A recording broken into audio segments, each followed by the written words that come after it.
Mr. Chairman, I want to thank you personally for your leadership in developing this important piece of legislation before us today, as well as thanking my colleagues, Ranking Members Larson and Napolitano, for their participation and partnership in developing this very important bill. Additionally, I want to thank the staff on both sides of the aisle for all their work. They've spent countless hours working on this bill, going through more than 1,900 requests submitted by well north of 330 plus members, which is quite an undertaking.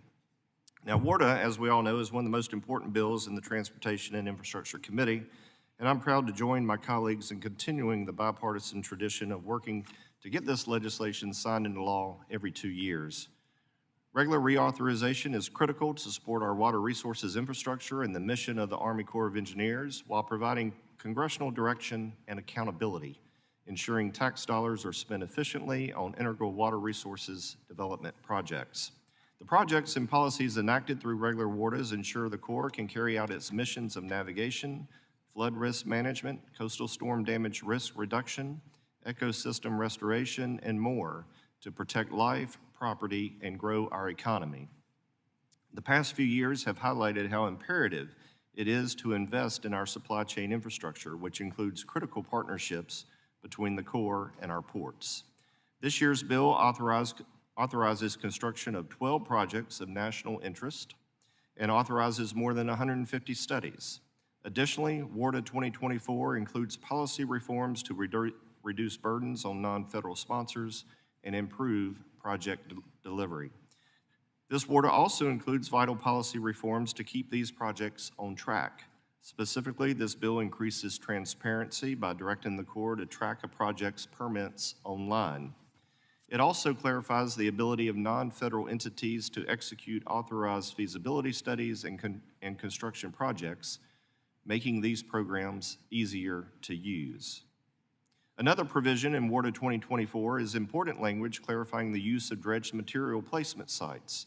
For years, communities in my district and across the country disposed of dredged material at federal placement sites owned by states or localities.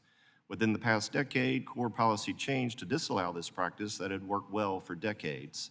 This legislation returns policy to its original intent to allow non-federal placement of dredged material at these sites. This year's bill also expands on a provision that I included in WRDA 2022, directing the Corps to carry out coastal mapping studies. WRDA 2024 authorizes a national coastal mapping program through which the Corps can map inland and coastal waterways nationwide to identify potential hazards leading to increased flood risk. These projects and policies are just a handful of examples of how WRDA delivers for the nation as a whole.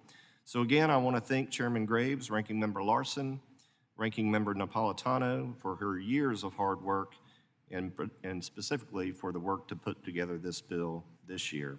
I also want to thank all the committee members who contributed to this legislation, all of whom did so in a very meaningful way.